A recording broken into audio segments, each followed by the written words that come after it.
Boa noite, nação bugrina. Tudo bem? Bem-vindo a mais um Arquibancada Guarani, o Arquibancada número 125, nesse pós-jogo de Curitiba 1, Guarani 0, né? A gente esperava um pouquinho mais, né? Ainda mais nas circunstâncias e como aconteceu a história desse jogo lá em Curitiba, né? E como eu falei antes no pré-jogo, lá no passado, baseado no primeiro turno, eu até acharia que a gente teria mais receio do jogo contra o Curitiba. Mas vendo a sequência, os últimos jogos, tanto de um quanto de outro, achei que o jogo podia ser bem equilibrado. E achei que nós tínhamos que almejar algo mais do que pura e simplesmente nos contentarmos com uma derrota, né? Então, a gente estava realmente empolgado, né? Não digo iludido, mas empolgado com a possibilidade de fazer um bom jogo lá. Mas hoje, depois desse jogo que a gente acabou de assistir, em que a gente vai analisar um pouco aqui, a gente conseguiu salientar algumas limitações que a nossa equipe tem e algumas diferenças entre o Curitiba, que é um time certo já na Série A, contra um time como o Guarani, que está na briga ainda para tentar alguma coisa em relação ao acesso. Mas primeiramente, como sempre a gente faz, queria começar agradecendo aí todas as visualizações, os comentários, as opiniões contrárias, a favor, todo o carinho aí que o pessoal tem com a Arquibancada Guarani, tá bom? Muito obrigado a todo mundo, continue seguindo a gente, se assim vocês acharem que é legal, né? E continue comentando, continue dando opinião, para que a gente possa eventualmente mudar alguma coisa, melhorar algo, né? Bom, sobre o jogo de hoje, então, eu acho que o Guarani, eu acabei de ver a coletiva também do Daniel Paulista, e acho que o Guarani, em alguns momentos, ou no primeiro tempo, não conseguiu jogar. O Coritiba, assim como foi no primeiro turno,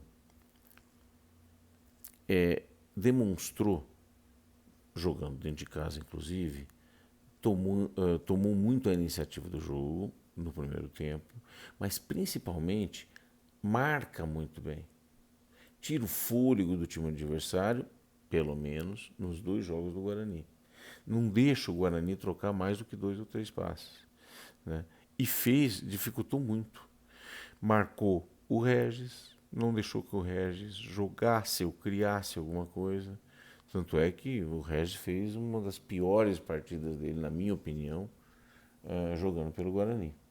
Muito pouco inspirado, muito marcado e com uma vitalidade muito grande. Então, o time do Curitiba é um time forte em quase todos os setores dele, em quase todas as peças.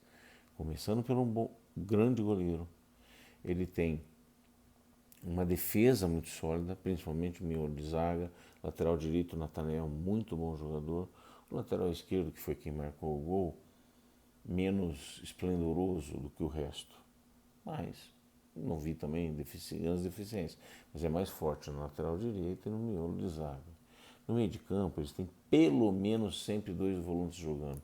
Hoje um deles não estava disponível, mas o tal do Val chuta bem fora de área. E sempre o Bochecha entrou no segundo tempo. Eles têm pelo menos uns 4, 5 volantes bons na marcação e que dão uma sustentação e uma proteção para a zaga muito importante. Aí na meia, na criação, na organização, no pensamento do jogo, o Robinho, que não é, se não é genial, é um cara experiente e que tem uma boa categoria, né?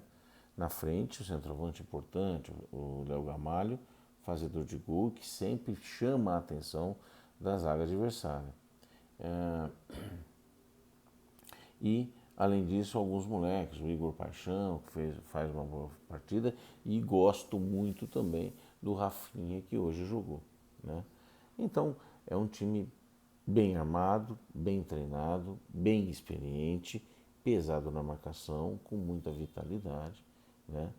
E demonstrou estar num patamar diferente do que o time do Guarani. Está claro para mim, né? No futebol, mesmo, é possível vencer um time que está no patamar acima? Mas tem que ser compensado com estratégia, inteligência e transpiração, principalmente. Não achei que faltou transpiração para o time do Guarani, mas acho que nós temos algumas limitações, tem algumas posições onde o nosso time não consegue transpor, não consegue ser melhor. E aí tem muita dificuldade, então a gente tem que jogar no limite positivo sempre, o tempo inteiro, e não pode errar. É um jogo de detalhes para tentar vencer um time que tem um patamar, uma folha de pagamento, um patamar de técnico maior do que o Guarani, né? Temos que jogar com muita atenção. E aí nos detalhes nós pecamos. Nós pecamos muito. Então no primeiro tempo, contando no detalhe a história, aos 11 minutos, o Guarani teve uma chance boa com o Júlio César. E depois aos 20, também depois do Júlio César. Apesar de até esse momento, mesmo até os 20 minutos, as chances do chute a gols tivessem sido do Guarani, o Curitiba é que dominava, que tinha posse de bola, que empurrava o Guarani, que não deixava o Guarani jogar muito, né?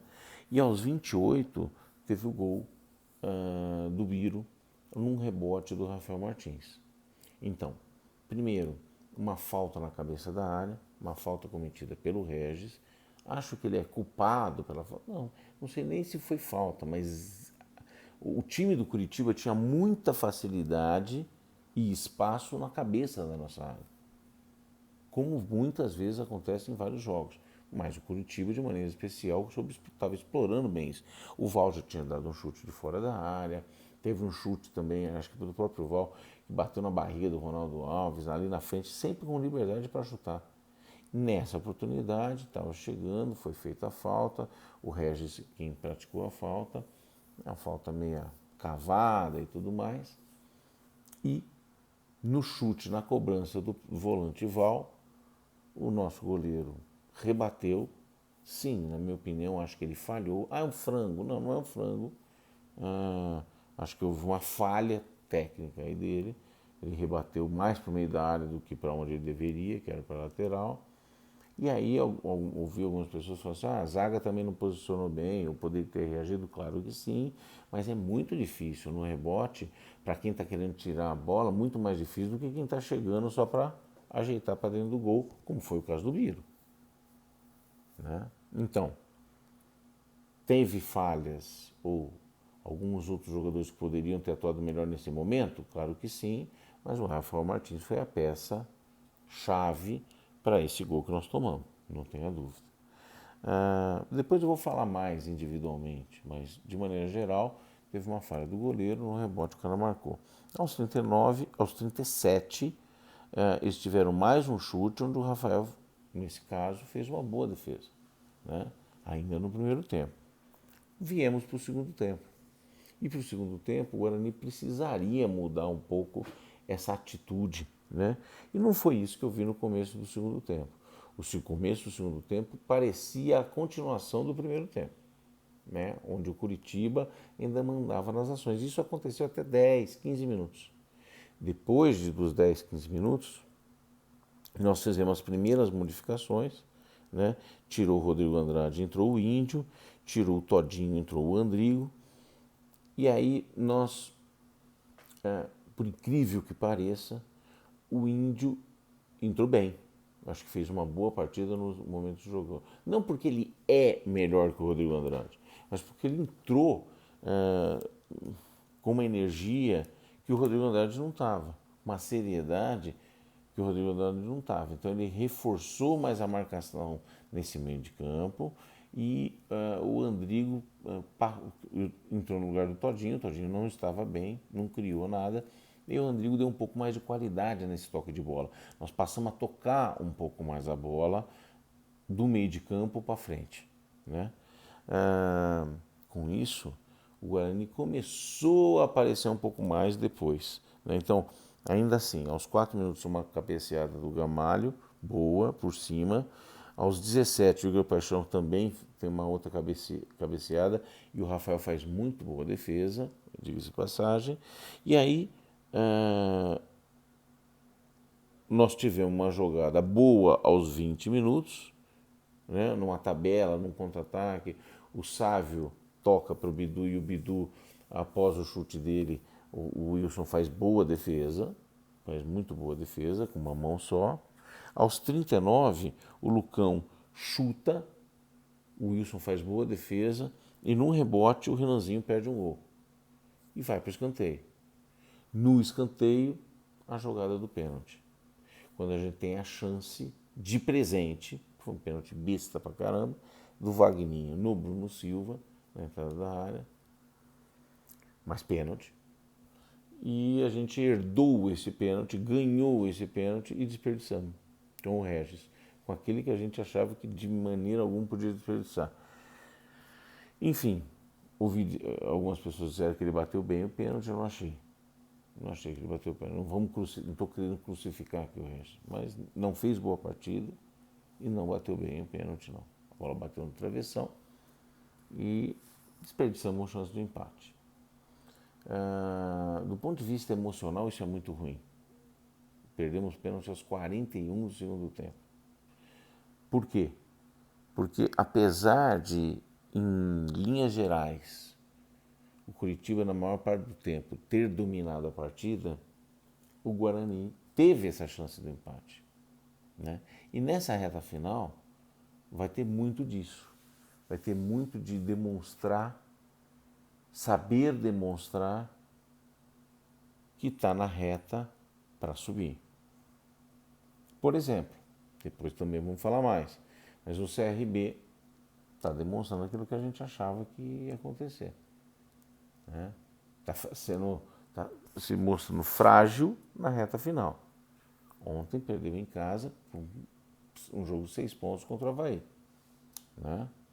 Que até não foi ruim para a gente, né? Se nós tivéssemos vencido a partida. Ontem não, hoje, antes da gente. Então, essa fragilidade nós não podemos demonstrar. Claro, foi contra o líder, claro, foi fora de casa, mas não cheira bem. E isso pode impactar, sim, os nossos jogadores. Nós temos já um jogo importante contra o Cruzeiro na quarta-feira, onde nós temos que apagar o que aconteceu daqui para trás. Tá certo? Então é isso. A história do jogo foi essa. O Guarani poderia ter empatado. Não acho que jogou tanto para isso, mas não empatou e perdemos uma chance super importante de fazer pelo menos um ponto, né? Sim, o Curitiba é um melhor time do que o Guarani de maneira geral. De maneira geral, tá certo? Vamos falar um pouquinho das individualidades, das performances de cada jogador. Então, como a gente costuma fazer, vamos dar as notas e no final vamos falar das chances futuras do Guarani daqui para frente. Então, começando pelo Rafael Martins. O Rafael Martins, como eu falei, e como a gente sempre fala, ele não é um grande goleiro. Não é um goleiro que dá tranquilidade para a equipe.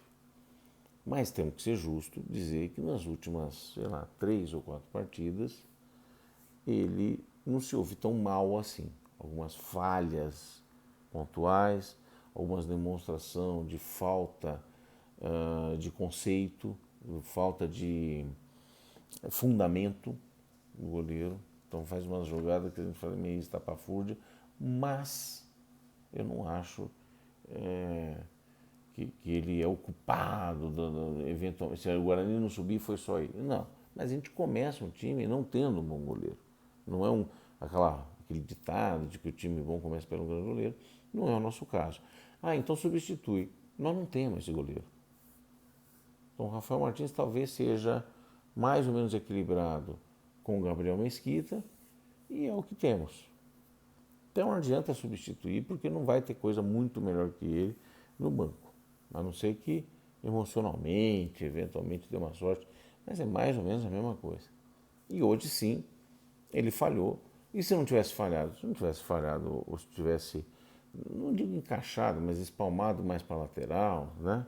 Não tivesse cedido aquele rebote de maneira tão fácil e evidente, talvez a gente não tivesse tomado o gol naquele momento e aí talvez a história do jogo fosse um pouco outra. Mas é muito si, né? Depois ele fez duas boas defesas, apesar da falha anterior. Então, na minha opinião, nota 5,5 para o Rafael Martins. E sim, a gente não começa com o grande goleiro. Eu até comentei num instante que estava assistindo a live do Bugcast, né? Comentei que o Guarani, hoje, na minha opinião, dentre os 6 times que estão em primeiro na tabela, talvez tenha o pior goleiro de todos. Né? Pior que o Wilson? Sem dúvida. Né? Pior que o Tadeu? Sem dúvida. Pior que o goleiro do Botafogo? Apesar de que eu não acho nada demais no goleiro do Botafogo, acho que sim. Acho que sim. Pior que o goleiro do CRB? Me parece pior, sim. Pior que o goleiro do Avaí? Talvez a grande briga do momento. Mas mesmo assim, é que eu não acompanho tanto o goleiro assim do Avaí, né? De perto. Mas não acho o Rafael Martins melhor, não. Então, a gente já se o time começa por um grande goleiro, a gente já começa mal. Tá? Na disputa, inclusive, na disputa para o acesso. Ludic, eu não vou me estender em falar o que é o Ludic, mas como foi o jogo dele hoje. Achei que ele não jogou mal, nem pés, nada, não foi um desastre, mas ele é inseguro, principalmente defensivamente. Ele é inseguro. Hoje comprometeu? Não, 5,5. Miolo de zaga. No miolo de zaga, eu acho que o miolo de zaga se mostrou bem no jogo, ao longo do jogo inteiro, principalmente no primeiro tempo, que precisou, né? Então o Thales jogou bem, acho que vou dar uma nota 6, e o Ronaldo Alves, para mim, jogou melhor que o Thales. O Ronaldo Alves fez uma boa partida, inclusive eu não entendi a saída dele quando. Quer dizer, entendi o que o cara fez, mas se ele não sentiu nada, nenhuma dor, não tiraria o Ronaldo Alves. Eu não tiraria. E foi por isso que perdeu. Não, não tem nada a ver, mas não acho que era necessário. Se queria jogar com um volante só, naquele momento, eu tiraria o Bruno Silva. Não tem nem dúvida. Eu deixaria o Índio como ele deixou. E ele atrasou o Bruno Silva para azar. Bom, porque o Ronaldo Alves, como zagueiro, é melhor que o Bruno Silva? Sem dúvida. Minha opinião. Então, nota do Ronaldo Alves, 6,5. Bidu é o de sempre, gente. É um bom jogador. Hoje, inclusive, fez uma boa finalização aos 20 minutos do segundo tempo. Uma grande defesa do Wilson. Mas perde umas bolas na intermediária defensiva. Principalmente, aconteceu isso hoje, aconteceu no primeiro tempo. No primeiro tempo aconteceu 1 ou 2 vezes. Então, eu vou dar nota 5,5 para ele. Bruno Silva. É o que eu falo sempre. Bruno Silva é um jogador que engana, né? Porque muita gente gosta pra caramba dele. Né? Eu acho que ele é um volante, um zagueiro ruim e um volante limitado, principalmente no que diz respeito à proteção da zaga.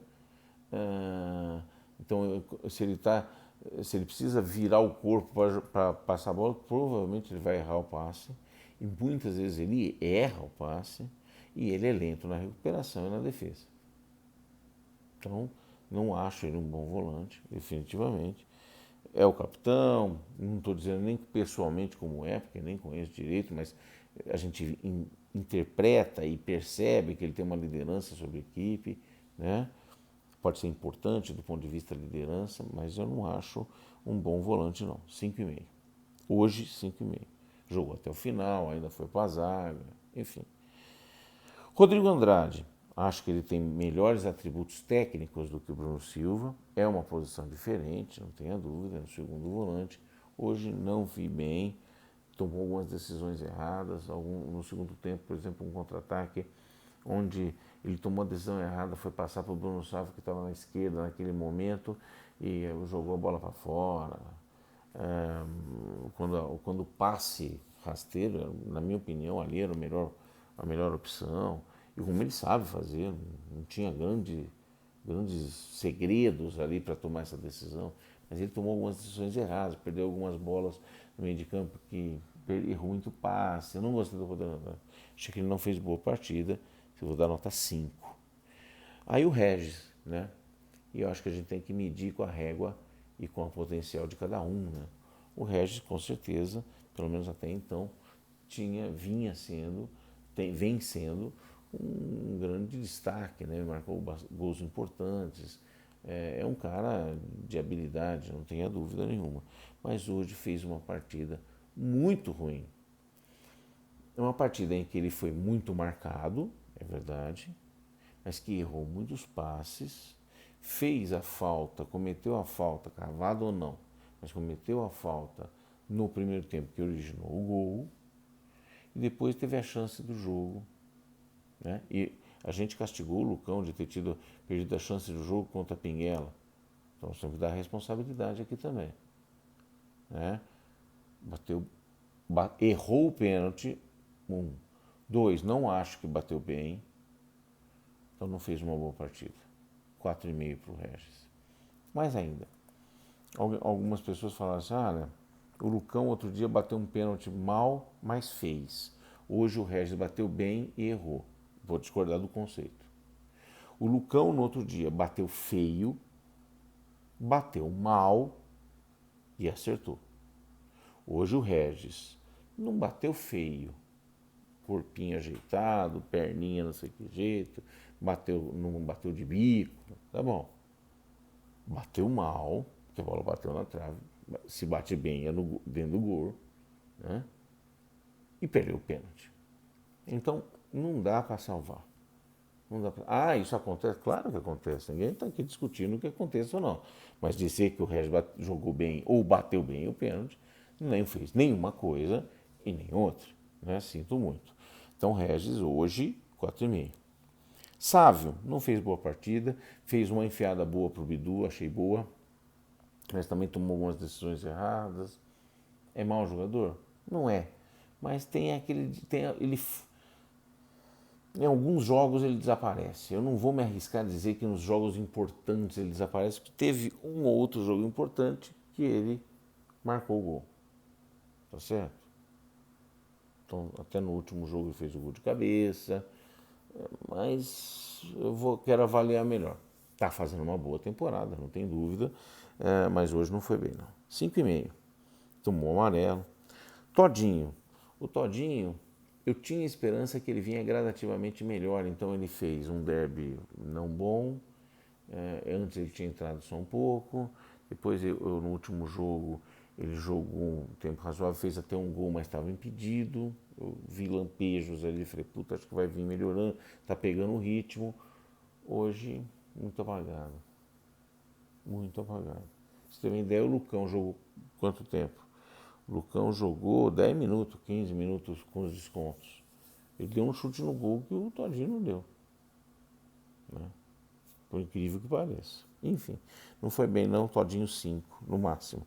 Júlio César, eu acho que fez razoável partida, eu costumava meter muito pau no Júlio César, tem feito boas partidas. Hoje, no primeiro tempo, foi dele as 2 chances que nós tivemos. Apesar de que no fim do primeiro tempo, um contra-ataque claro, cristalino, limpo, acho que era 3 contra 2, ele estava no meio, tinha 2 opções, uma na ponta direita e outra na ponta esquerda.